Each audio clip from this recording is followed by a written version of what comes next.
They were my grandfather's. He loved beautiful women and taking pictures of beautiful women. So when Playboy came out, he thought, what a perfect magazine.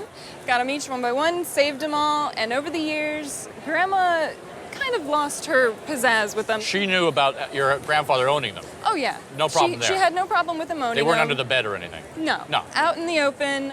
They didn't have any problems with it. It was just when it came time for them to move or when she wanted to clean the house, she'd want to throw them out. Right. And he kept saying no, no, no. And then finally he would agree and he lowered his collection incredibly down to just this. When he passed, she still wanted to throw them away and we said no. Right. So. Oh, good. So someone had sense in the family. Yes. A little common sense.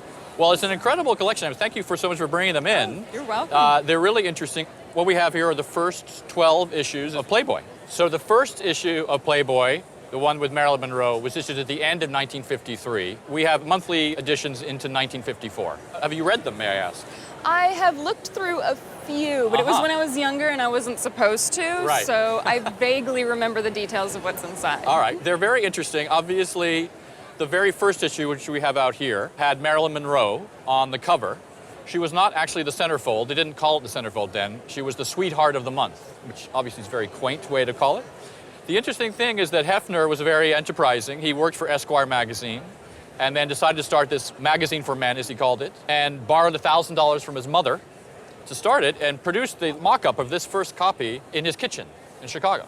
One of the things that these are prized for, actually, is not just the, so to speak, illustrations, but of course the articles and the writing. Many of the great writers in America published in this publication. We have one of the first serializations of Fahrenheit 451 by Ray Bradbury, one of the most important works of post-war literature.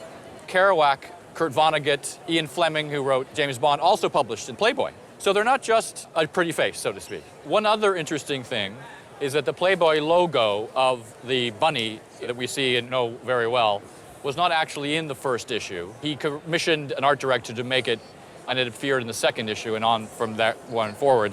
Obviously, it's on the cover here of the fifth issue in April of 1954. Have you ever had them appraised or any sense of the value? No. Well, the thing about magazines like this, it really comes down to condition.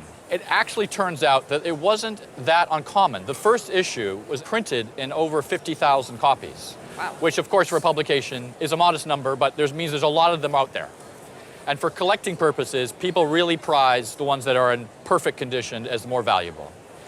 Some have sold for $5,000, $6,000, $7,000, the first issue. Whoa. But this one and the rest of the ones that you have, because they were obviously read and well-loved, yes. are not in the best of condition. No. Nevertheless, I'd say they're sort of in the middle range. For a set in this condition, I would estimate at auction that I would have an estimate of $2,500 to $3,500.